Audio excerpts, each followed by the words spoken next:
Puebla es uno de los 31 estados que, junto con la Ciudad de México, forman los Estados Unidos mexicanos. Su capital y ciudad más poblada es Puebla de Zaragoza.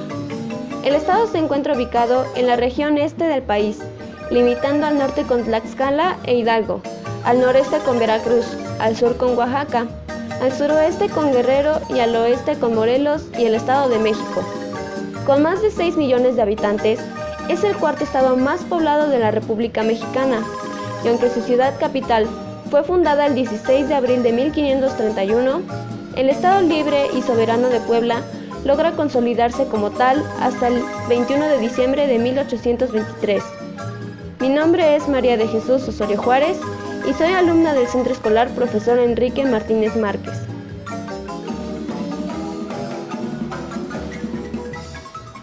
El estado de Puebla ha sido de gran importancia en la historia de México.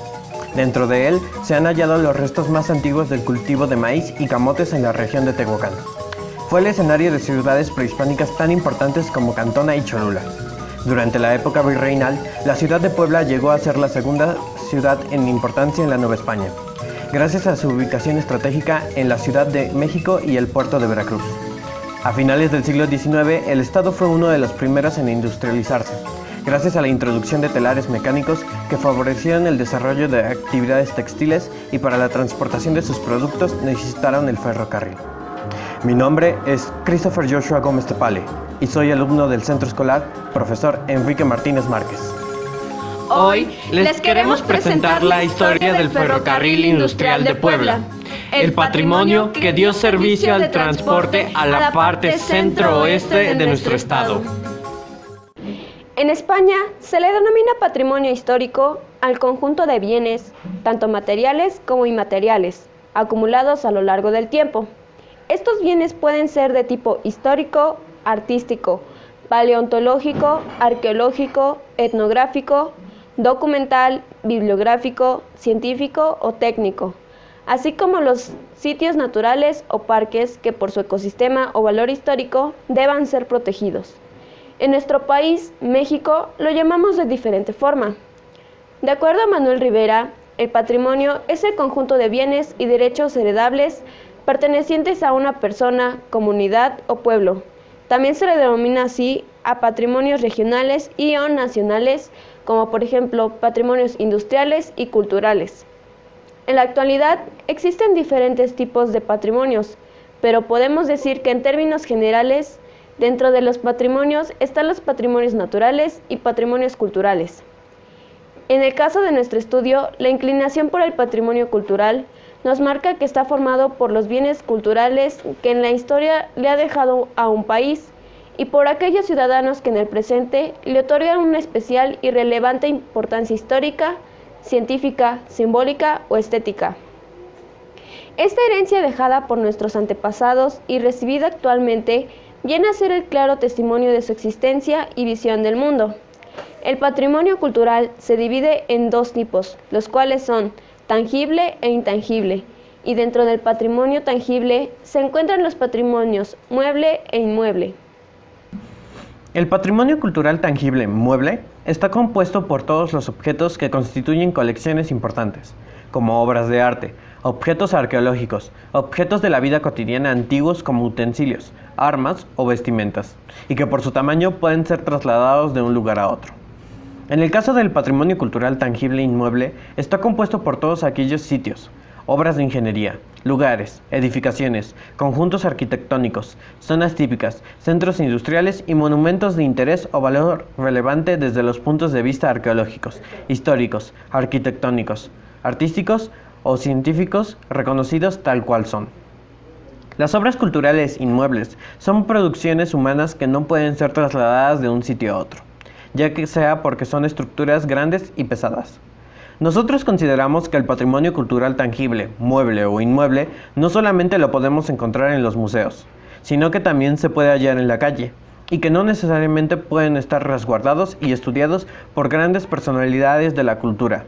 Porque en el caso de nuestro estudio del Ferrocarril Industrial de Puebla, lo consideramos patrimonio cultural tangible, mueble e inmueble. No solo por el tamaño de su estación, que no puede ser trasladada de un lugar a otro, o porque las vías y sus ferrocarriles se pudieran mover, ofreciendo un servicio de transporte, sino también por la historia tan valiosa que guarda y que en algunos casos ya está muy deteriorada, poco estudiada y hasta desaparecida. La historia del Ferrocarril Industrial de Puebla inicia el 10 de junio de 1889, cuando el empresario Ramón Miranda Aymarrón solicitó al gobierno del estado la aprobación para construir este ferrocarril. Para el 29 de julio de 1889, por decreto se aprobó el contrato para la construcción de un ferrocarril que, partiendo de un punto intermedio de las estaciones de los ferrocarriles mexicano e interoceánico en Puebla, termine en la fábrica de El Valor. Pero, antes de seguir hablando de nuestro ferrocarril, en términos generales, ¿cuáles son los antecedentes históricos del ferrocarril en el contexto mundial, nacional y estatal? Aquí les presentamos la historia para que nos vayamos contextualizando. La primera noticia que se tiene registrada sobre un sistema de transporte ferroviario fue aproximadamente en el siglo VI a.C. Esta línea de ferrocarriles fue construida con el fin de transportar botes. Esta línea atravesaba sobre el Istmo de Corinto y el Camino de Diolcos. Este servicio se mantuvo durante 600 años. Se sabe que los transportes sobre carriles comenzaron a reaparecer en Europa tras la Alta Edad Media.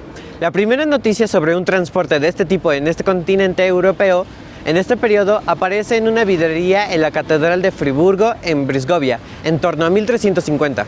En 1515, la cardenal Matus Lang descubrió un funicular en el castillo de Halensburg, Austria, llamado Rheinsegg.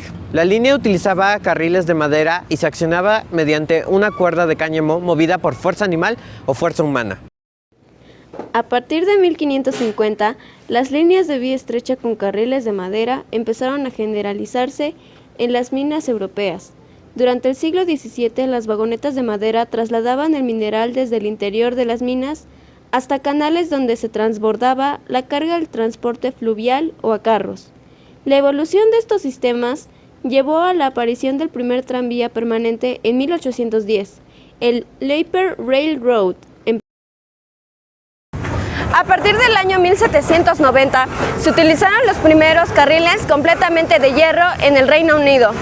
Posteriormente, en el año de 1803, William Jessop inauguró la primera línea de ferrocarril propiamente tal como conocemos actualmente. Tenía raíles formados por un cuerpo de madera. La línea se llamaba Surrey Iron Railway, al sur de Londres, siendo el primer ferrocarril público de tracción de sangre, es decir, tirado por caballos.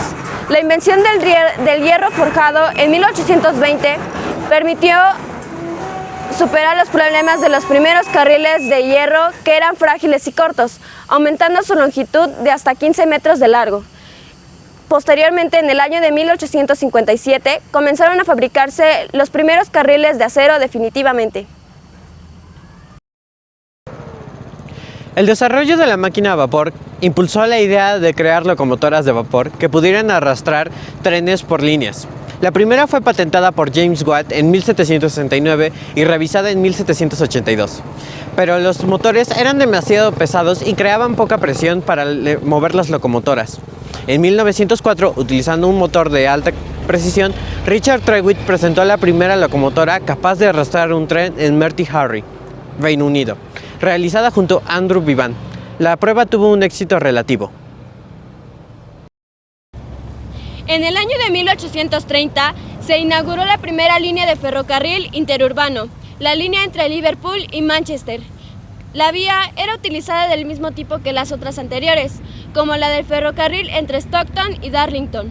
Su ancho era de 1.435 milímetros, actualmente conocido como el ancho internacional, ya que es utilizado por aproximadamente el 60% de los ferrocarriles actuales. El mismo año se inauguró el primer tramo de las líneas de Baltimore y Ohio, la primera en unir líneas individuales en una sola red. En los años siguientes, el éxito del ferrocarril de vapor hizo que las líneas de ferrocarril y las locomotoras se extendieran por casi todo el mundo.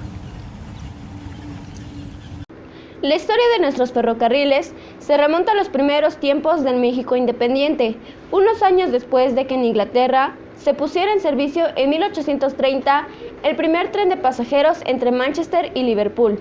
Para ampliarnos más el panorama, nuestro amigo, el licenciado Emanuel de la Vega González, miembro de la Asociación del Ferrocarril del Valle de Puebla, nos explica. La historia del ferrocarril en México comienza en 1837 con el primer proyecto para hacer un ferrocarril entre la Ciudad de México y el puerto de Veracruz. Pero fue hasta 1850 cuando se lograron construir los primeros 11 kilómetros y medio dentro de territorio nacional que iban de el puerto de Veracruz a El Molino en el mismo estado. En 1857 se construyeron los primeros 5 kilómetros que salieron directamente desde la Ciudad de México hasta La Villa. Y fue en ese año también que se otorgó la concesión al señor Antonio Escandón para que construyera un ferrocarril entre la Ciudad de México y el puerto de Veracruz, para lo cual se instituyó la empresa Ferrocarril Mexicano en la ciudad de Londres. Eso fue en 1864. Después, con la invasión francesa en México, la empresa pasó a ser parte del Imperio de Maximiliano, cambiando su nombre a Ferrocarril Imperial Mexicano. Después, en 1867, por fin se terminó de construir la ruta de México hacia Apizaco, el cual era únicamente un campamento de la construcción de este ferrocarril para después evolucionar en la ciudad que todos conocemos el día de hoy.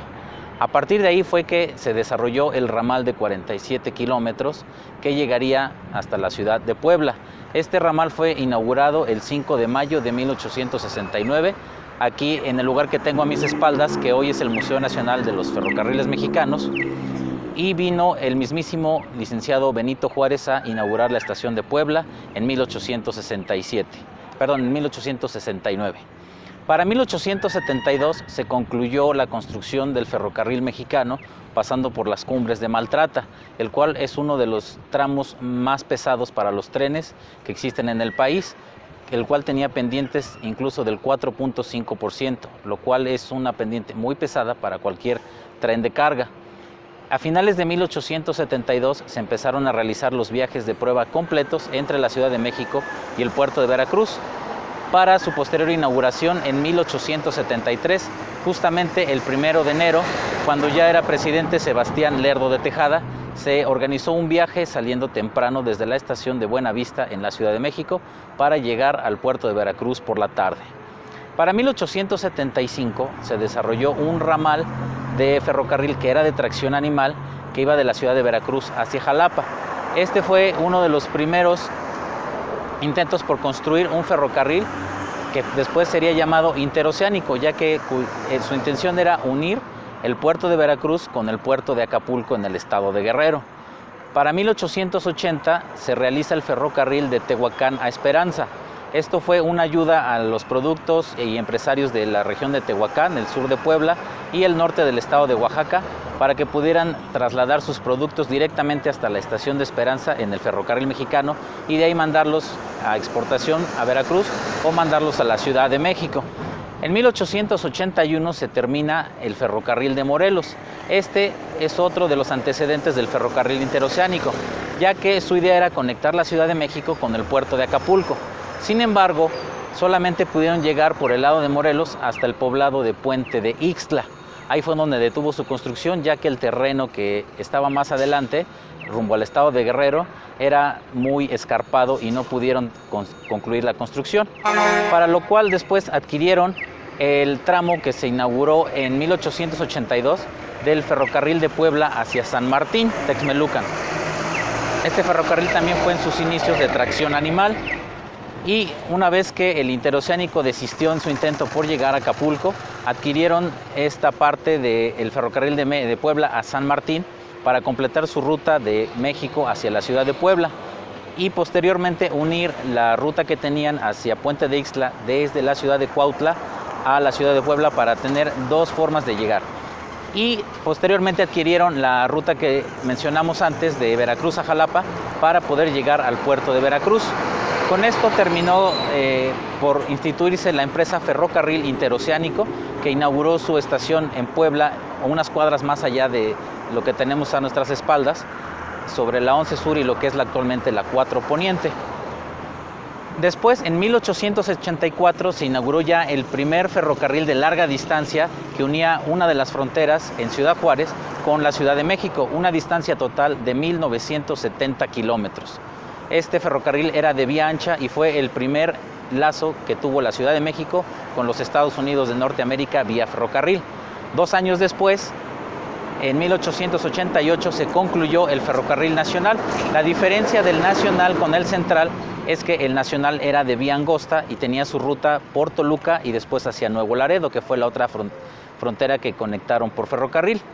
Después, entre 1901 y 1903, dada la competencia que tenían estos dos ferrocarriles, decidieron ensanchar el ferrocarril nacional y acortar su ruta por Acámbaro para poder competir con el ferrocarril central. Para finales del siglo XIX, el estado de Puebla contaba con las siguientes estaciones de ferrocarriles. La estación del ferrocarril mexicano, inaugurada en 1869, hoy sede del Museo Nacional de los Ferrocarriles Mexicanos.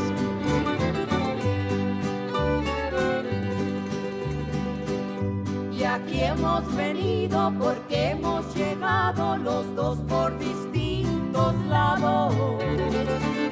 Cantando corridos pasamos la vida y un poco más divertida. Era en el año 40, fecha de 54, cuando murió mucha gente entre Puebla y Avisador. Cuando murió mucha gente. La estación del Ferrocarril Industrial de Puebla, que empezó a dar servicio en 1891 y que se estableció frente a la iglesia del Señor de los Trabajos.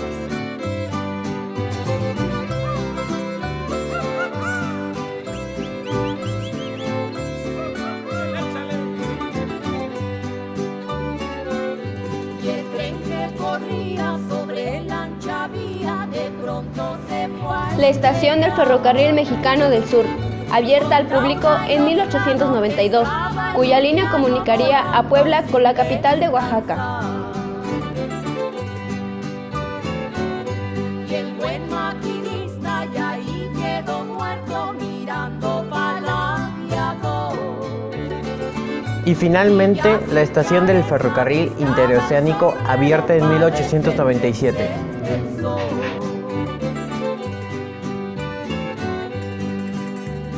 Entre los muertos andaban los ovilos volando y la máquina seguía pita, pita y caminando. Y la máquina seguía pita, pita y caminando.